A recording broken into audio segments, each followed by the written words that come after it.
قابل احترام اللہ تبارک و تعالیٰ کی حمد اور اس کے حبیب کریم کی بارگاہ ناز میں ہدیہ عقیدت پیش کرنے کے بعد آج کا یہ بابرکت دن اپنے نبی کریم علیہ تحیت و ثنا کی آمد اور اس امت کے اوپر احسان کے حوالے سے ایک اپنی جگہ پر منفرد اہمیت کا حامل ہے، اور حضور کے ساتھ تعلق اور محبت کے اظہار کے لیے اہل محبت نے اپنے اپنے طریقے اپنائے ہیں۔ اللہ تبارک و تعالیٰ نے اپنے حبیب کے ساتھ محبت کی تعلیم دینے کے لیے قرآن کے اندر بہت سارے اسلوب اپنائے ہیں۔ حضور نے خود اپنی زبان اقدس سے اپنے ساتھ تعلق کے قائم کرنے کے لیے مختلف جہتیں اور مختلف انداز اپنائے ہیں۔ صحابہ کرام کا حضور کے ساتھ تعلق مختلف قسم کا تھا، مختلف نوعیتوں کا تھا۔ بہت سارے صحابہ ایک ہی شخصیت کی بارگاہ میں بیٹھ کر ملٹی ڈائمینشن شخصیات دنیا میں بن کر آج صحابہ کے کردار کے طور پر میرے اور آپ کے سامنے موجود ہیں۔ ہمیں اگر کوئی ماہر حدیث چاہیے تو ہم یہ دیکھتے ہیں کہ ہمیں صحابہ کی زندگیوں میں بہت سارے لوگ حضور کے حدیث کے ساتھ تعلق رکھنے والے مل جاتے ہیں، اور اتنی وارفتگی کے ساتھ ان کا تعلق حضور کے ساتھ ہمیں نظر آتا ہے کہ حضرت ابو ہریرہ رضی اللہ تعالیٰ عنہ حضور کے ساتھ انہیں رہنے کا تھوڑا موقع ملا۔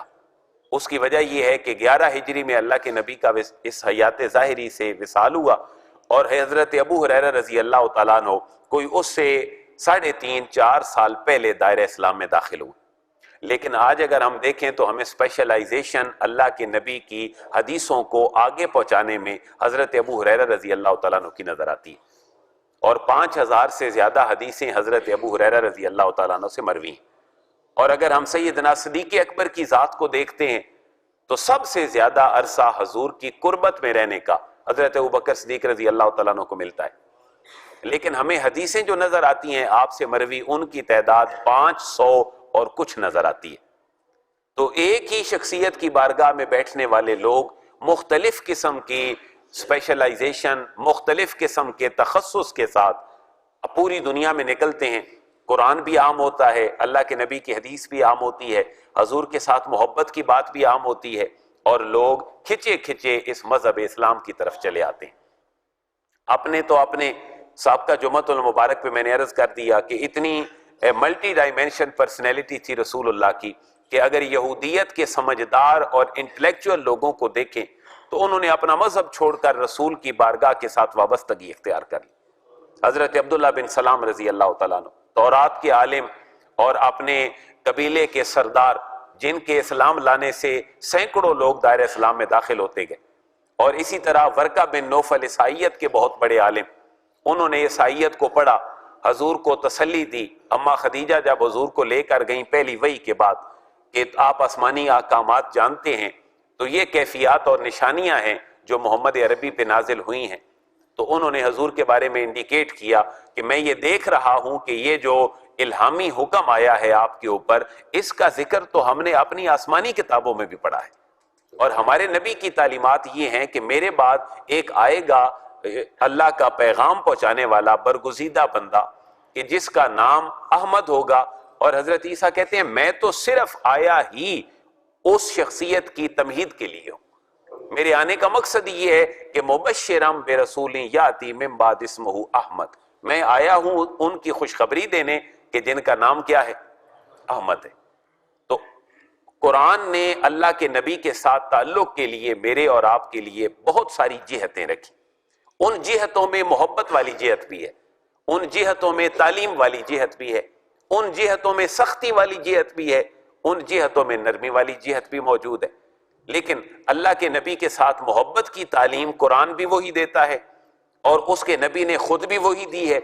اور صحابہ کرام بھی ہمیں آج تک اسی محبت کا ثبوت دیتے آئے ہیں۔ کسی صحابی کی محبت حضور کے ساتھ عمل کے بغیر ہمیں نظر نہیں آتی۔ میں یہ جملہ ریپیٹ کرنے لگا ہوں، اور میرا قیمتی جملہ ہے اس جمعے کا،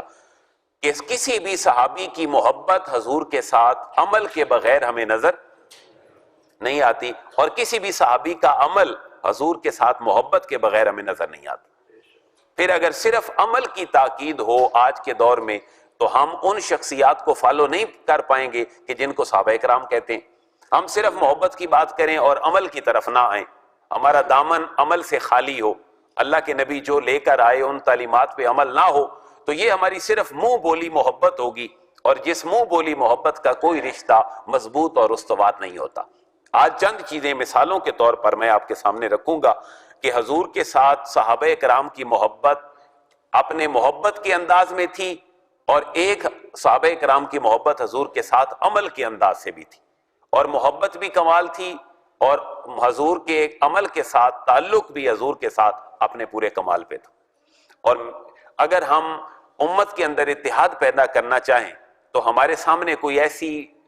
ڈائی اور ایسا سانچہ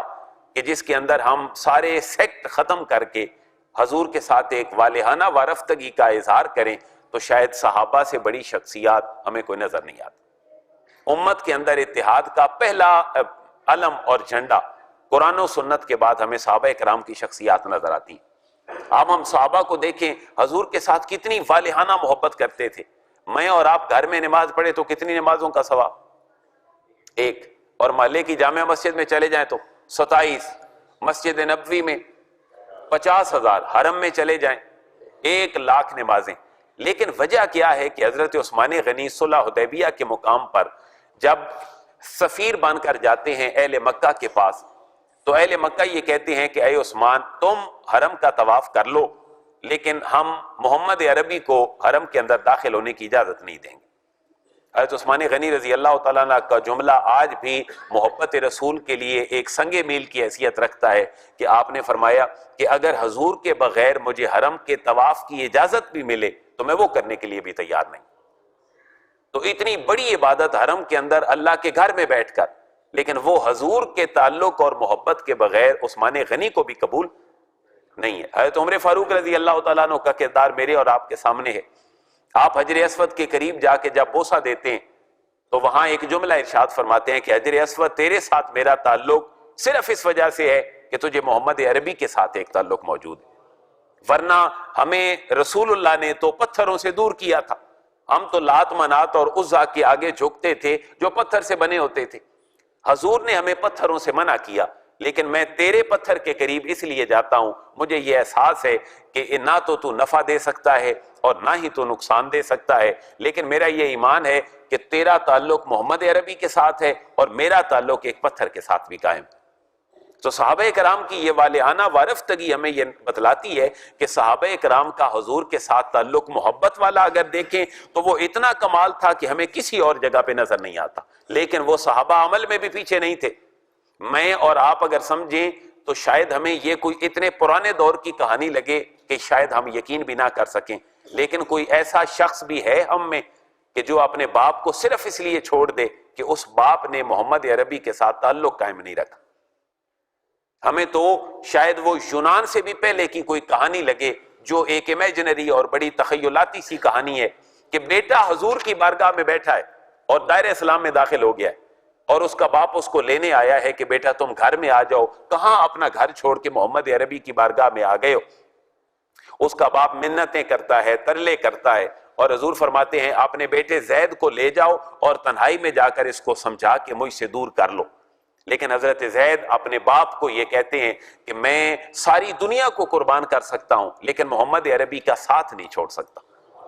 اب اپنے باپ کو بھی چھوڑ دیا، ماں کو بھی چھوڑ دیا، حضور کے ساتھ تعلق قائم رکھا۔ اللہ نے قرآن کے اندر حضرت زید کا نام ذکر فرما کر زے، یہ اور دال کے ساتھ 30 نیکیاں میرے اور آپ کی زبان پر within 1 سیکنڈ جاری فرما دی کہ تم زید کا نام لوگے تمہیں 30 نیکیاں مل جایا کریں۔ تو صحابہ کا کتنا بڑا تعلق تھا، لیکن یہ تعلق اب ہمیں محبت میں اتنا پیک پہ نظر آتا ہے کہ ساری محبتیں اس پہ قربان ہیں۔ حضرت ابو ہریرہ کی اپنے ماں کے بارے میں تعلق حضور کے ساتھ کہ ماں کو چھوڑ دیا کیونکہ وہ مسلمان نہیں ہے۔ لوگوں نے اپنی پراپرٹیز ہجرت پہ چھوڑ دی، کیوں کہ تعلق ان کا رسول کے ساتھ تھا، اور جو چیزیں چھوڑ رہے تھے ان کا تعلق دنیا کے ساتھ تھا۔ اور صحابہ پھر محبت کتنی کرتے تھے۔ اما عائشہ ایک روایت فرماتی ہیں، آپ یہ فرماتی ہیں جاء رجل الی النبی، ایک آدمی اللہ کے حبیب کی بارگاہ میں حاضر ہوا، فقال، وہ عرض کرتا ہے یا رسول اللہ، اللہ کے حبیب، واللہ انک لاحب الی من نفسی، اللہ کے حبیب مجھے اللہ کی قسم ہے، واللہ مجھے اللہ کی قسم ہے، انکا لاحب الی من نفسی، میں آپ سے اپنی ذات سے بھی بڑھ کر محبت کرتا ہوں۔ دوسرا جملہ کہتے ہیں وَإِنَّكَ لَأَحَبَّ إِلَيَّ مِنْ أَهْلِي، حضور میں اپنے اہل و عیال سے بڑھ کر آپ سے محبت کرتا ہوں۔ وَأَحَبَّ إِلَيَّ مِنْ وَلَدِي، حضور میں تو اپنے والد سے بھی بڑھ کر آپ سے محبت کرتا ہوں۔ اور وَإِنِّي لَأَكُونَ فِي الْبَيْتِ، اور جب میں گھر میں ہوتا ہوں تو سب سے بڑھ کر آپ سے میں محبت کرتا ہوں۔ فَأَذْكُرُكَ، میں آپ کا ذکر بھی کرتا رہتا ہوں، محبت بھی کرتا ہوں اور آپ کا ذکر بھی کرتا رہتا ہوں۔ لیکن محبوب جب میں وَإِذَا ذَكَرْتُ مَوْتِي، جب میں اپنی موت کو یاد کرتا ہوں، وَمَوْتَكَ، محبوب آپ کے اس دنیا سے جانے کو یاد کرتا ہوں، تو میں یہ سوچنے پہ مجبور ہو جاتا ہوں کہ حضور اگر آپ جنت میں چلے گئے تو میں کہاں جاؤں گا؟ دنیا میں تو میں آپ سے محبت کرتا ہوں، لیکن آپ اگر جنت میں چلے گئے تو میں آپ کو کیسے تلاش کروں گا؟ تو حضرت ام عائشہ فرماتی ہیں کہ حتیٰ نزل جبریل بہذہ الآیہ، جبریل امین یہ آیت مبارکہ لے کر فوراً اللہ کے حبیب کی بارگاہ میں آ گئے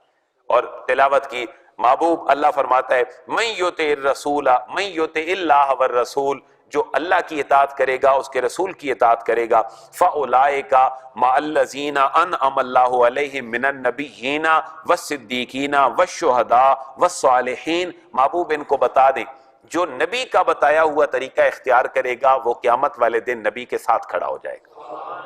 انہیں پریشان ہونے کی ضرورت نہیں ہے، جو نبی کو فالو کرے گا، نبی کے بتائے ہوئے طریقے کو فالو کرے گا، صرف وہ نبی کے ساتھ نہیں ہوگا کہ مہمان خصوصی کے ساتھ بیٹھا ہو۔ آپ ذرا شادی کے سٹیج کو ذہن میں لائیں کہ ایک بڑے فنکشن میں بہت بڑے سٹیج پہ بیوروکریسی بیٹھی ہے اور اس کے ارد گرد سارے اس کے قرب و جوار کے لوگ بیٹھے ہیں، تو اللہ بھی تشبیہ دے کر فرما رہا ہے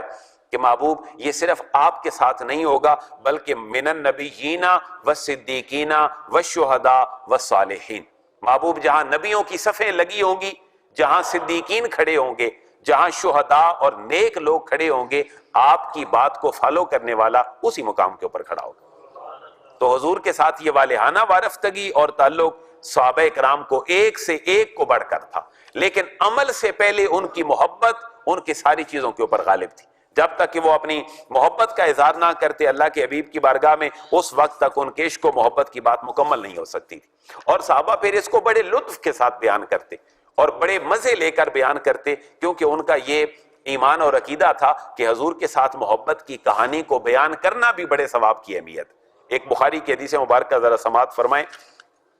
حضور کی آخری ایام میں جب حضور بیمار تھے اور 3 دن تک آپ حجرہ مبارکہ سے باہر نہ آئے، اور سیدنا صدیق اکبر رضی اللہ تعالیٰ عنہ نے نمازیں پڑھائیں آپ کی عدم موجودگی میں، تقریباً 17 نمازیں پڑھانے کا آپ کو شرف ملا۔ اب حضور کے ساتھ جو تعلق ہے صحابہ کرام کا وہ کتنا کمال پہ تھا کہ حالت نماز بھی ہیں، حالت نماز کے اندر بھی ہیں تو رسول کی تعظیم کا معاملہ ان کے ایمان کا حصہ ہے۔ عبودیت اور عبادت کا تعلق حالت نماز میں ان کا اللہ سے جڑا ہے، عبودیت کا تعلق، الوہیت کا تعلق حالت نماز میں ان کا کس کے ساتھ جڑا ہے؟ اللہ کے ساتھ جڑا ہے، لیکن محبت اور تعظیم کا معاملہ حالت نماز میں بھی ان کا رسول کے ساتھ جڑا ہے۔ میں صحیح بخاری کی حدیث پڑھنے لگا ہوں، عربی میں بخاری میں بھی ہے اور ایک جگہ پہ نہیں 4 جگہ پہ امام بخاری نے اس حدیث کو ذکر کیا ہے۔ امام مسلم نے، امام نسائی نے، ابن ماجہ نے اور سنن نسائی، تمام صحیح حدیث کی کتابوں نے اس حدیث کو ذکر کیا۔ حضرت انس بن مالک اس کی روایت کرنے والے ہیں، فرماتے ہیں کہ اللہ کے حبیب کان یصلی لہم فی وجہ النبی الذی توفی فی، جناب صدیق اکبر حضور کی عدم موجودگی میں نمازیں پڑھاتے تھے اس بیماری میں الذی توفی فیہ، جس میں رسول اللہ کا وصال ہو گیا، ان نمازوں کے دنوں میں، حتی اذا کان یوم الاثنین، جہاں تک کہ پیر کا دن آیا حضور کی بیماری کے ایام میں، تو حضرت انس کہتے ہیں کہ ہم سارے کے سارے صحابہ صفوف فی الصلاۃ، ہم نماز کے اندر صفیں بنائے کھڑے تھے، اور اللہ کے حبیب ہم سے کتنے دن ہوئے بچھڑے تھے، بیماری کے دنوں میں اپنے گھر کے اندر تھے، باہر تشریف نہیں لائے، تقریباً 3 دن سے ہم نے اللہ کے محبوب کا چہرہ نہیں دیکھا تھا۔ ہم نماز پڑھ رہے تھے، صدیق اکبر ہمارے امام تھے، اسی اثناء میں ہم نے دیکھا کہ فکشف النبی ستر الحجرت، ہم نے دیکھا حضور نے اپنے گھر کا دروازہ جو مسجد نبوی کے اندر کھلتا تھا، آپ نے اس کا پردہ اٹھا کر ہماری طرف دیکھا۔ اب 3 دنوں کے بچھڑے صحابہ ہیں اور کس کیفیت میں کھڑے ہیں؟ حالت نماز کے اندر کھڑے ہیں، صفے بنا کر کھڑے ہیں، نماز پڑھ رہے ہیں، حضور اپنے گھر کا پردہ اٹھاتے ہیں اور تھوڑا سا دیکھتے ہیں، اور صحابی کہتے ہیں ینظر الینا وہو قائم، حضور ہماری طرف دیکھ رہے تھے اس حالت میں کہ آپ پردے کو اٹھا کر کھڑے ہوئے تھے۔ تو اب یہ نماز کی حالت میں صحابی کی توجہ کدھر ہے؟ نبی پاک صلی اللہ علیہ وسلم کی طرف ہے۔ اب وہ حضرت انس بن مالک کہتے ہیں کأن وجہہ ورقۃ مصحف، حضرت انس کہتے ہیں کہ ہم نے دیکھا کہ حضور نے جب پردہ اٹھا کے ہمیں دیکھا تو حضور کا چہرہ ہمیں 3 دنوں کے بعد نظر آیا، اور ہمیں یہ لگ رہا تھا کہ حضور کا چہرہ انور قرآن کے ورقوں کی طرح معلوم ہوتا ہے۔ بالکل ایگزیکٹ یہ الفاظ ہیں، کأن وجہہ ورقۃ مصحف، جیسے مصحف اور قرآن کے ورقے ہوتے ہیں، جب حضور کا چہرہ مبارکہ ہمیں اتنی برکت والا نظر آتا ہے۔ اور ثم تبسم یضحک، پھر سرکار دو عالم تبسم فرماتے ہیں، سرکار دو عالم تھوڑی سی ہنسی اور سمائلنگ فیس کے ساتھ صحابہ اکرام کہتے ہیں ہماری طرف دیکھتے ہیں تو ہم اس خطرے میں پڑ جاتے ہیں کہ ہم اپنی نمازیں توڑ کے کہیں اللہ کے نبی کی طرف وارفتگی میں دوڑ کے نہ چلے جائیں۔ کہتے ہیں ہم نماز کی حالت میں اس جب شش و پنج میں مبتلا ہوتے ہیں تو فناکس ابو بکر علی عقبیہ، سیدنا صدیق اکبر امامت کے مصلے سے اپنی ایڑیوں کے بال پیچھے ہٹنے کی کوشش کرتے ہیں، لیصل الصف، تاکہ صدیق اکبر پچھلی صف پہ آ جائیں اور اللہ کے حبیب اپنی صف پہ آ کے کھڑے ہو جائیں۔ جب یہ کیفیت ہوتی ہے وَظَنَّ أَنَّ النَّبِيَّ خَارِجٌ إِلَى الصَّلَاةِ فَأَشَارَ إِلَيْنَا النَّبِيُّ أَنْ أَتِمُّوا صَلَاتَكُمْ، سرکار دو عالم اسی اثناء میں جب 3 باتیں ہو گئیں کہ حضور پردہ اٹھا کر صحابہ کو دیکھ رہے ہیں، تبسم بھی فرما رہے ہیں، اور صحابہ حضور کو دیکھ رہے ہیں، اور صحابہ اکرام کو حضور کا چہرہ قرآن کے ورقوں کی طرح معلوم ہو رہا ہے، اور سیدنا صدیق اکبر پیچھے ہٹنے کی جب اشارہ اور دل میں خیال لاتے ہیں تو فاشارہ الینا، حضرت انس کہتے ہیں حضور ہماری طرف اشارہ کرتے ہیں کہ ان اتموا صلاتکم، اپنی نمازوں کو مکمل کر لو، ان اتموا صلاتکم، اپنی نمازوں کو مکمل کر لو، وارخ السترہ، اور حضور پردے کو نیچے گرا دیتے ہیں، فتوفی فی یومہ، اور اسی پیر کے دن اللہ کے نبی اپنے خالق کی حقیقی سی جا ملتے ہیں، اور دعائیں آپ کی زبان پہ ہوتی ہیں اللہم بالرفیق الاعلیٰ، اللہ آج تو میں اپنے رفیق اعلیٰ سے ملنے کے لیے جا رہا ہوں، اللہ سے پھر دعا بھی کرتے ہیں، اللہ سے مانگتے بھی ہیں۔ اب اس حدیث مبارکہ سے محبت مصطفیٰ صحابہ اکرام کی وہ ہمیں یہ بتا رہی ہے کہ حالت نماز میں حضور کی تعظیم اور محبت کا تعلق صحابہ کا حضور کے ساتھ قائم ہے، لیکن الوہیت اور عبادت اور یکسوئی اور وحدانیت اور توحید کے جذبات سے ان صحابہ کا دل ایک لمحے کے لیے بھی خالی نہیں ہوا۔ تو صحابہ اکرام کی حضور کے ساتھ جو وارفتگی تھی اس کو بیان کیوں کیا؟ اتنی بات کافی تھی، حضور بیمار تھے، اس حدیث کا ذرا ڈیکورم دیکھیں، اس کے بیان کی میتھڈولوجی دیکھیں، صحابی کیسے بیان کریں۔ حدیث اتنی کافی تھی، حضور بیمار تھے، نماز پڑھانے کے لیے تشریف نہیں لائے، صدیق اکبر نے امامت کروائی اور حضور پیر والے دن دنیا سے تشریف لے گئے، حدیث کافی تھی، لیکن اس کو اس انداز میں بیان کرنے کی ضرورت کیا تھی کہ بیماری کے ایام تھے، سرکار دو عالم نے اپنے گھر کا پردہ اٹھایا، پردہ اٹھانے کے بعد صحابہ کو دیکھا، آپ نے مسکرانا شروع کر دیا، صحابی حضور کے چہرے کی وہ نقش و نگار بیان کر رہے ہیں کہ ہم نے دیکھا کہ حضور تبسم فرما رہے ہیں، اور حضور کا چہرہ انور قرآن سے بھی ہمیں زیادہ روشن اور قرآن کے ورقوں کی طرح نظر آتا ہے۔ اس سے پتہ یہ چلتا ہے صحابہ کرام حضور کے ساتھ تعلق کو بیان کرنے کو بھی اپنے ایمان کی بڑھوتری کا سبب سمجھتے تھے، ورنہ حدیث تو چھوٹی سی بھی کافی تھی، لیکن حضور کے ساتھ جو تعلق تھا صحابہ کا، اس تعلق کو بیان کرنا بھی صحابہ اپنی جان اور ایمان کا حصہ محسوس کرتے تھے۔ حضرت اما عائشہ رضی اللہ تعالیٰ عنہ ایک اور حدیث مبارکہ سنے، آپ فرماتی ہیں کان رجل عند النبی ینظر الیہ لا یطرف، حضور کی بارگاہ میں آپ کی خدمت میں ایک شخص آپ کے چہرہ اقدس کو اس طرح ٹک ٹکی باندھ کر دیکھا کرتا تھا کہ پلک بھی نہ چھپکتا تھا اور آنکھ پھرتا بھی نہیں تھا، جب بھی حضور کی بارگاہ میں آتا وہ آدمی بیٹھ جاتا، ٹک ٹکی باندھ کر حضور کے چہرے کو دیکھتا رہتا۔ آپ نے اس کی یہ حالت دیکھ کر فرمایا ماں بالوں کا، تم اس طرح مجھے ٹک ٹکی باندھ کے کیوں دیکھتے ہو؟ اس نے 10 بستہ عرض کی حضور بے ابی و امی، حضور میرے باپ اور میری ماں آپ کے اوپر قربان ہوں، اتمتع من النظر الیک، میں آپ کی زیارت سے لطف اندوز ہوتا ہوں، میں آپ کو دیکھتا ہوں، میرے قلوب و اذان منور ہو جاتے ہیں، میرے دل کے اندر وہ ایک ندرت آ جاتی ہے، میرے دل کے اندر وہ مٹھاس آ جاتی ہے جو آپ کے علاوہ کسی کو دیکھنے سے میرے دل کے اندر پیدا نہیں ہو سکتی۔ تو صحابہ کرام کا رسول کے ساتھ محبت والا تعلق بھی اپنے پیک کے اوپر تھا، لیکن کیا ان کی یہ محبتیں کرنے کی وجہ سے ان کا دامن عمل سے خالی تھا؟ ایسا کبھی بھی نہیں تھا۔ صحابہ اگر محبت کو کمال انداز میں کرتے تھے تو حضور کے ساتھ جو عملی محبت کا تعلق تھا وہ بھی اپنے کمال کے اوپر کرتے تھے۔ صحابہ کرام اپنے گھروں میں نمازیں پڑھتے تھے، اور صحابہ اللہ کے حبیب کے اس فرمان پہ عمل کرتے تھے، اپنے گھروں کو قبرستان نہ بناؤ، اور فرض نماز کی تعلیم حضور فرماتے جماعت کے ساتھ پڑھو تاکہ نماز کا دوہرا فائدہ حاصل ہو جائے۔ وہ دوہرا فائدہ کیا ہے؟ تم مسجد میں آؤ گے نماز پڑھنے کے لیے، تمہیں دیکھا دیکھی اور لوگ بھی آ جائیں گے، تو اللہ کے اس پیغام کی طرف، نبی کے مشن کی طرف صرف تمہارا نماز پڑھنا بھی تبلیغ کا ایک سبب بن جائے گا۔ یہ سب سے پہلا فائدہ تھا۔ دوسری بات، جب تم مسجد میں جا کر نماز پڑھو گے تو کوئی تمہارے ساتھ 3-4 دن ملے گا نہیں نماز کے دوران، تو تم یہ سوچنے پہ مجبور ہو جاؤ گے کہ میرا مسلمان بھائی ہر روز میرے ساتھ نماز پڑھتا تھا، آج میرے ساتھ نماز نہیں پڑھ رہا، تم اس کی ٹو میں لہو گے، تمہیں پتہ چلے گا وہ بیمار ہے، تم اس کی زیارت کرنے کے لیے چلے جاؤ گے، تم اس کے قریب جاؤ گے، بیٹھو گے، اس کو دعا دو گے، اور جتنی دیر تم اس کے پاس رہو گے اللہ کی رحمت کے فرشتے تمہارے لیے دعا کرتے رہیں گے۔ اور پھر جب تم نماز پڑھو گے، نماز کے دوران تمہارا تعلق لوگوں سے قائم ہوگا، تمہاری سوشل لائف بڑھ جائے گی۔ اس کے بعد تم نماز واپس آ کے گھر میں پڑھو گے تو تم باہر تو تبلیغ کا حق ادا کر آئے، کیونکہ تمہیں لوگوں نے دیکھا تو لوگ بھی مائل ہو گئے،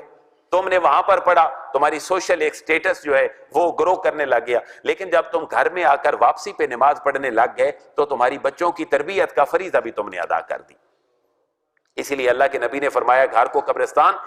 نہ بناؤ، اپنے گھروں کے اندر نماز پڑھو۔ اب نماز کی کیفیت میں دیکھیں جو اطمینان اور سکون ہے کہ ایک بندہ اپنے گھر میں سنتیں پڑھتا ہے، وہ وضو بھی یقیناً کہاں کرے گا؟ اپنے گھر میں کرے گا۔ ایک خاص قسم کی ٹائمنگ ہر نماز کے لیے وہ اپنے گھر میں صرف کرے گا، اس کے بچے دیکھیں گے، اس کی بیوی دیکھے گی، وہ نہیں بھی کہے گا ان کو نماز پڑھنے کے لیے تو لا محالہ وہ نماز پڑھنی شروع کر دیں گے۔ اب صحابہ کرام کا یہ تعلق جو تھا سرکار دو عالم کے ساتھ عملی اعتبار سے یہ بھی اپنے پیک پہ تھا۔ پھر صحابہ کرام کا وتیرہ یہ ہوتا، اپنے گھر کے اندر کوئی جائے نماز اگر بناتے، جائے جو ہے جگہ، یہ فارسی زبان کا لفظ ہے، نماز بھی فارسی زبان کا لفظ ہے، اور جائے نماز دونوں مل گئے، ورنہ عربی میں جائے اور نماز کے لیے مصلی کا لفظ استعمال ہوتا ہے۔ صلی یصلی، اس سے نکلا ہے مصلی۔ عیدگاہ کو بھی کیا کہتے ہیں؟ مصلی۔ عربی میں عیدگاہ کو بھی مصلی کہتے ہیں۔ جائے نماز جو ہماری کپڑے کی ہے یہ بھی مصلی ہے، یہ جس جگہ پہ ہم جا کر نماز پڑھتے ہیں ظرف مکان وہ بھی مصلی ہے۔ صحابہ جب اپنے گھر کے اندر کسی جگہ پر بھی مصلی بناتے تو سب سے پہلے اللہ کے نبی کو بلاتے، اللہ کے نبی وہاں نوافل ادا کرتے، گھر میں خیر و برکت کے لیے دعا کرتے، پھر صحابہ اس جگہ کو ہمیشہ نماز کی جگہ فرما دیتے۔ اب یہ بھی تو حضور کے ساتھ ایک تعلیم والا تعلق ہے جو صحابہ کرام کیا کرتے تھے۔ میرے اور آپ کے لیے اس میں سبق کیا ہے کہ ہم نمازیں کچھ نہ کچھ اپنی سنتیں اور نوافل کہاں پڑھیں؟ اپنے گھر کے اندر پڑھیں، اور اپنے گھر کے اندر اگر ہم نے مہمانوں کے لیے الگ سے کمرہ مختص کیا ہے تو ہم کم از کم اپنی نماز کے لیے بھی کوئی نہ کوئی جگہ مختص کر دیں۔ ہم اگر ہر بناؤ سے گھر والا معاملہ اندر کرتے ہیں، کھانے کا ٹیبل الگ سے پڑا ہے، ڈائننگ ٹیبل، آپ کی سجاوٹ، مہمان خانہ، کوئی بیٹھک، کوئی ٹی وی روم، ساری چیزیں اپنی جگہ پہ مینج ہو جاتی ہیں، لیکن ایک جگہ ہمارے گھروں میں ایسی بھی تو ہو جہاں یہ ہمارے بچے کہیں اور ہمارے آنے والی نسلیں کہ اس جگہ پہ ہم نے کوئی ایسا کام نہیں کرنا، کیوں کہ یہاں پر میرے دادا اور میرے والد نماز پڑھا کرتے تھے۔ اور رسول اللہ کی سیرت کا یہ بہت بڑا ایک پہلو ہے جو ہمارے معاشرے میں معدوم ہے، اور جو سیرت النبی جس کا تعلق پریکٹیکل کے ساتھ ہے، ہمارے مسلکی بنیادوں پہ جو جلسے اور جلوس ہوتے ہیں۔ میں نے دیکھا شاد باغ میں ایک بہت بڑا رات کو جلسہ تھا، اس کا نام تھا سیرت سید القونین، تو وہ بھی 11 ربیع الاول کو ہوا۔ ایک مینار پاکستان پہ ہو رہا تھا جس کا پہلے ٹائٹل ہوتا تھا محفل میلاد مصطفیٰ کانفرنس، اس کے نام سے ان کو ختم نبوت میں انہوں نے ڈھال دیا رات کے پروگرام میں۔ تو سیرت اور میلاد الگ الگ کیوں ہوئے؟ حالانکہ سیرت بھی اسی چیز کا نام تھا، میلاد بھی اسی چیز کا نام تھا۔ اپنے مسلک کو زندہ رکھنے کے لیے ہم نے اپنی چیزیں اپنا لی، لیکن حضور کی جو محبت کا سبق تھا وہ تو ہم بھول بیٹھے۔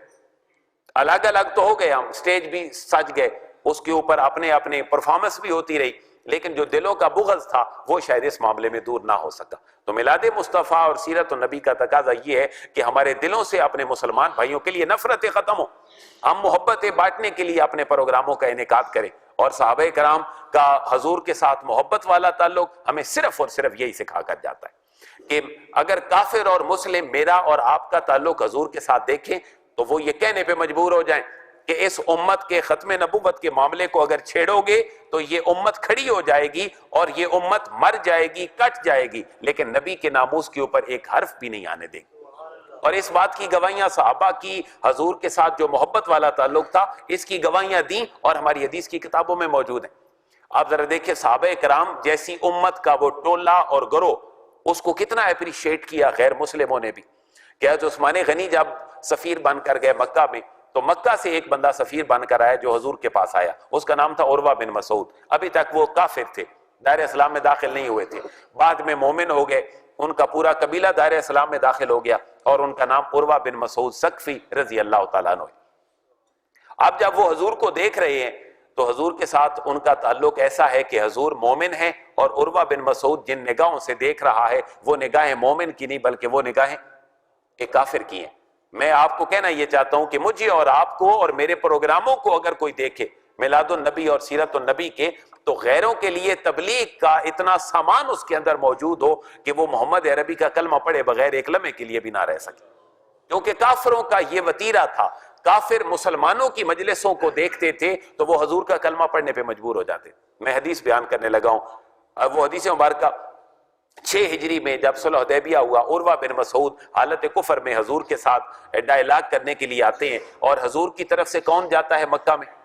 حضرت عثمان غنی۔ یہ جو دونوں ڈیلیگیشن جا رہے ہیں ان کی گفتگو سنیں۔ حضرت عثمان غنی وہاں شہادت کی خبر پھیلی، حضور نے بیعت لی 1400 صحابہ سے، اور پھر حضرت عثمان غنی کے اپنے ایک ہاتھ کو عثمان غنی کا ہاتھ فرمایا۔ وہ ایک پورا تناظر تصویر کا دوسرا رخ ہے۔ میں ایک رخ کی بات کرنے لگا ہوں کہ حضور کے ساتھ صحابہ کا تعلق اتنا والہانہ تھا کہ عروہ بن مسعود ثقفی صرف ایمان نہ لائے، اس کو دیکھ کر ان کا پورا قبیلہ دائرہ اسلام میں داخل ہو گیا۔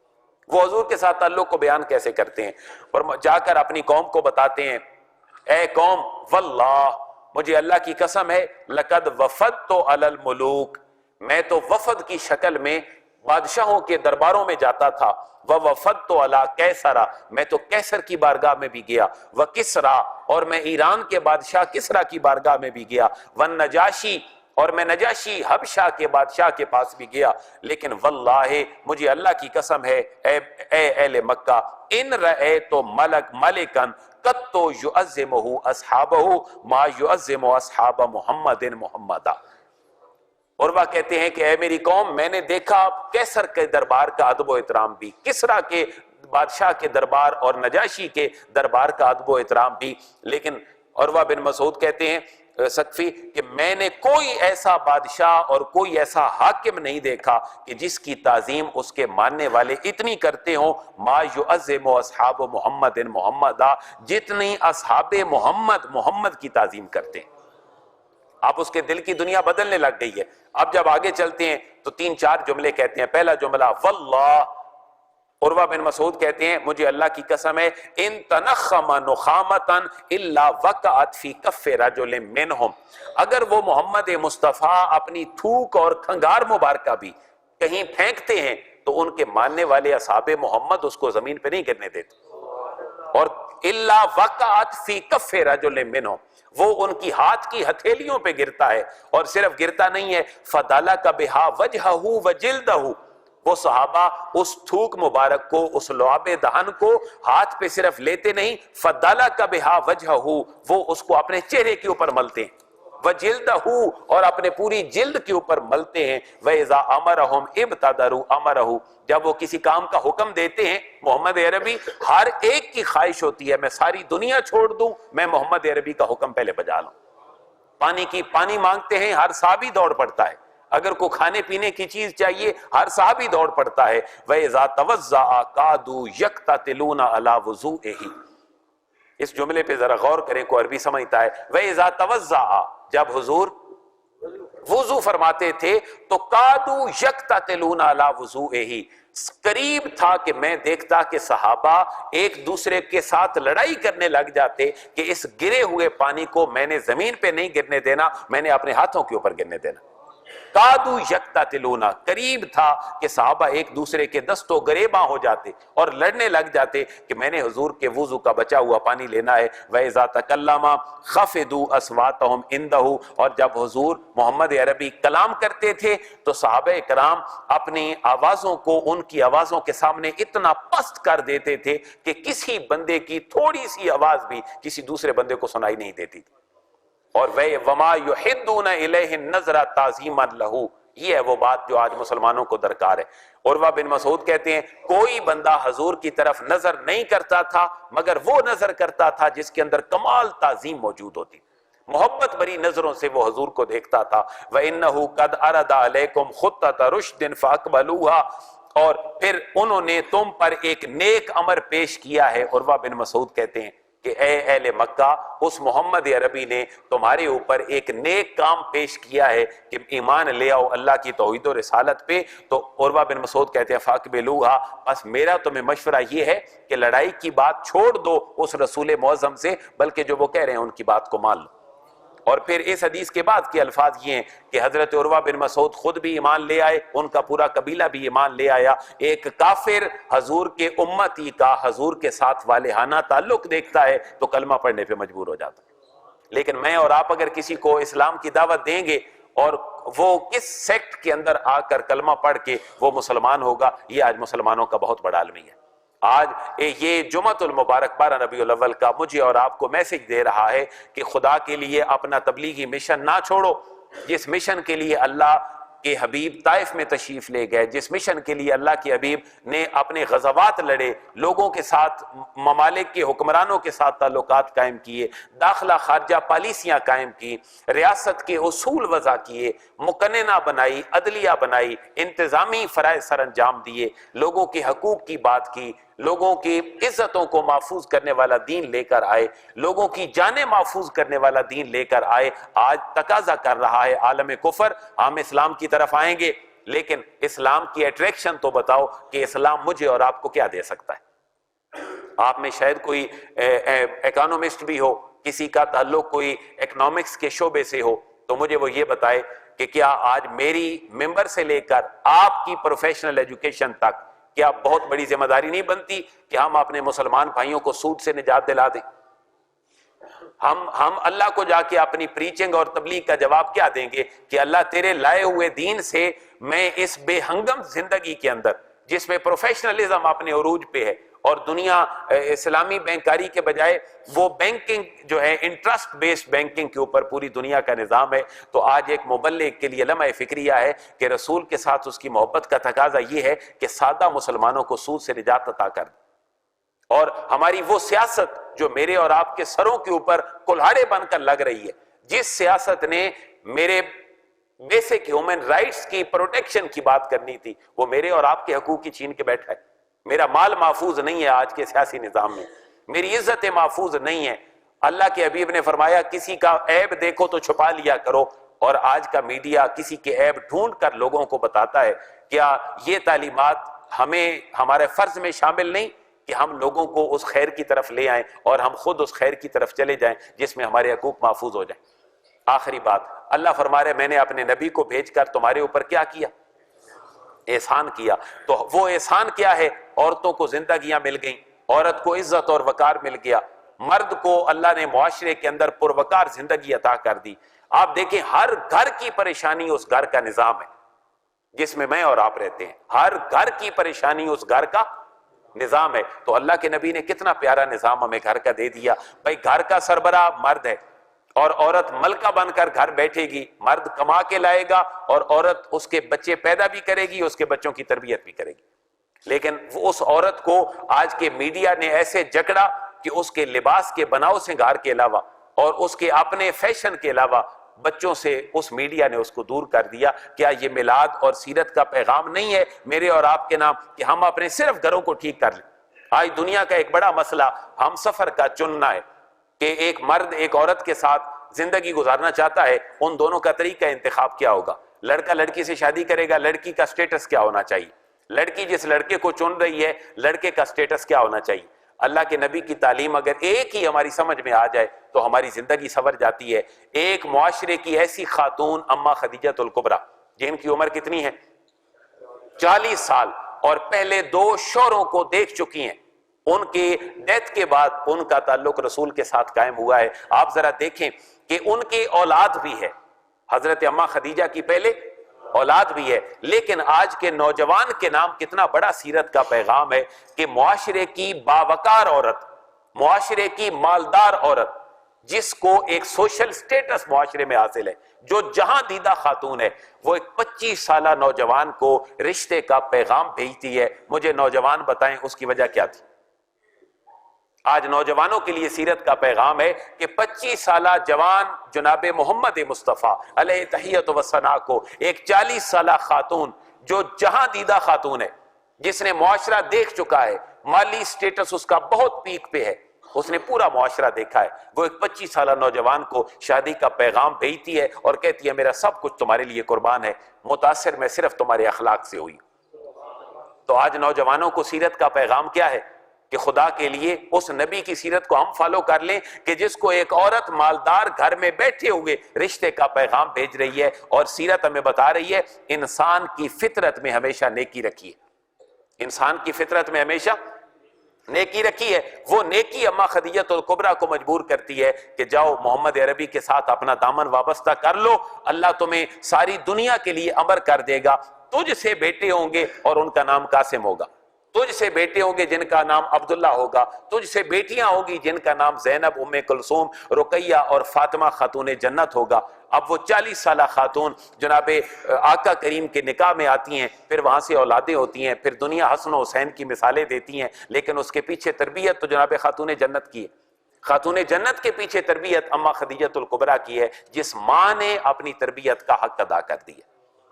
تو اگر اسی طرح عورتوں کو دیکھیں تو ایک ایسی عورت جو بالکل ابھی کنواری ہے، اس کا کوئی کسی کے ساتھ رشتہ نہیں ہوا، لیکن اس کا باپ بھی چاہتا ہے، اس کا معاشرہ بھی چاہتا ہے کہ یہ کاش محمد عربی کے نکاح میں چلی جاتی،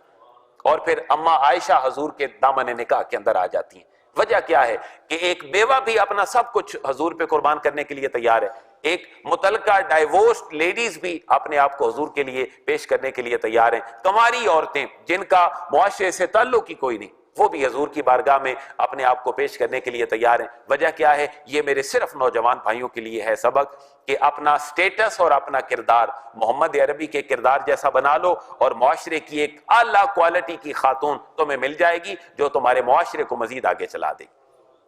تو میرے بھائیو، کمی کس بات کی ہے؟ میرا بچہ اگر ایسا نہیں کرتا تو اس کی وجہ آپ اور میں ہے۔ وہ وجہ میں اور آپ کیوں ہیں کہ ہم نے سیرت تو کبھی پڑھی نہیں، ہم نے رسول کا کردار تو کبھی پڑھا نہیں، ہمارا سارا مذہب بھینج ہے کہ صرف جمعے پہ آ جاتا ہے جو 15 منٹ کی تقریر پہ ہوتا ہے، وہ پتہ نہیں کہاں کہاں سے گفتگو ہوتی ہے، کسی کا بازو، کسی کی انگلی، کسی کا پاؤں، کسی کی کوئی چیز پکڑ لی اور ہم جمعہ پڑھ کے چلے جاتے ہیں۔ میرا موقف یہ ہے، جب تک آپ اتنے مولوی نہیں بنیں گے جتنا مولوی ممبر پہ بیٹھ کے آپ کو واعظ سناتا ہے، ہمارے زندہ رہنے کا کوئی فائدہ نہیں۔ جو آپ کے کام میں اور ممبر والا مسجد والا کرتا ہے وہ آپ کے کام ہے۔ باپ کو غسل دلانا آپ کی ذمہ داری ہے، بیٹی ماں کو غسل دلائے یہ آپ کی ذمہ داری ہے، آپ اپنے بچے کے کان میں اذان پڑھیں یہ آپ کی ذمہ داری ہے۔ ہم کلیسا اور اسٹیٹ کی طرح اپنے مذہب کو ریاست سے جدا نہ کریں، ہم ایک باقاعدہ شعبہ مولویزم کا یا اس کو ہم سٹینڈ نہ کریں، ہم میں سے ہر بندہ اللہ اور اس کے رسول کے نظام کا داعی ہو۔ یہ سیرت کا پیغام ہے، اور اس کو میرے بھائیو جب تک گھر میں نہیں آئیں گے، اللہ فرما رہے اپنی اولادوں کو قتل نہ کرو، اپنی اولادوں کو قتل نہ کرو۔ قتل صرف گلا کاٹنا نہیں ہوتا، کسی کو بیمار نظریہ دے دینا بھی اس کا قتل ہوتا ہے۔ اگر ہم اپنے بچوں کو پختہ نظریہ نہیں دے کر جائیں گے، اللہ کے خوف، اس کے رسول کی محبت کا، تو ہم اپنے بچوں کو قتل کر کے جا رہے ہیں۔ اور پھر قاتل کی سزا قتل ہوتا ہے۔ جب ہم اس کو اس طرف دھکیل رہے ہیں تو پھر میرا اور آپ کا انجام بھی ہمیں کچھ اچھا نظر نہیں آ رہا۔ آج کے 12 ربیع الاول کا پیغام یہ ہے میرے بھائی کہ تمام مسالے کو چھوڑ کر حضور کے ساتھ 2 تعلق ہمیں درکار ہیں۔ کتنے؟ 2 تعلق۔ سب سے پہلا تعلق حضور کے ساتھ محبت والا تعلق، اور دوسرا تعلق حضور کے ساتھ عمل والا تعلق۔ سیرت النبی عمل پہ زور دیتی ہے، میلاد مصطفیٰ محبت پہ زور دیتی ہے، لیکن دونوں ادھوری ہیں جب تک محبت عمل میں شامل نہیں ہوگی، اور جب تک عمل محبت میں شامل نہیں ہوگا ہم حضور کے کما حق ہو امتی کہلانے کے قابل نہیں۔ اللہ محبت اور عمل ہم سب کو نصیب فرمائے اور اس امت کو متحد ہونے کی توفیق نصیب فرمائے۔ میرے بھائی کوشش کریں، 12 ربیع الاول ہے، 18 دن باقی ہیں اور پورا سال باقی ہے، ہر شخص اپنے گھر کے اندر قرآن کی تلاوت اور سیرت کی کتاب کو پڑھ کر اپنے بچوں کو سنائے اخبار کی طرح۔ میں نے آج صبح ایک جگہ پہ بیان تھا، میں نے وہاں بھی یہ کہا کہ ہم 13 روپے کے اخبار کے چسکے میں ایسے پڑھ گئے کہ ہم اخبار نہ پڑھیں تو سکون نہیں ملتا۔ ایسے ہوتا ہے یا نہیں؟ لیکن اگر اخبار کا انسان کو اتنا آپ محبت اور فیلنگز آ جاتی ہیں، انسان اخبار کے بغیر نہیں رہ سکتا، آپ 15 دن قرآن بھی تو پڑھ کے دیکھیں، شاید پھر وہ وقت آئے کہ رات کو 1 بجے نیند سے آنکھیں بند ہو رہی ہوں لیکن میرے اور آپ کے دل میں قرآن کی محبت تلاوت کی جاگ رہی ہو۔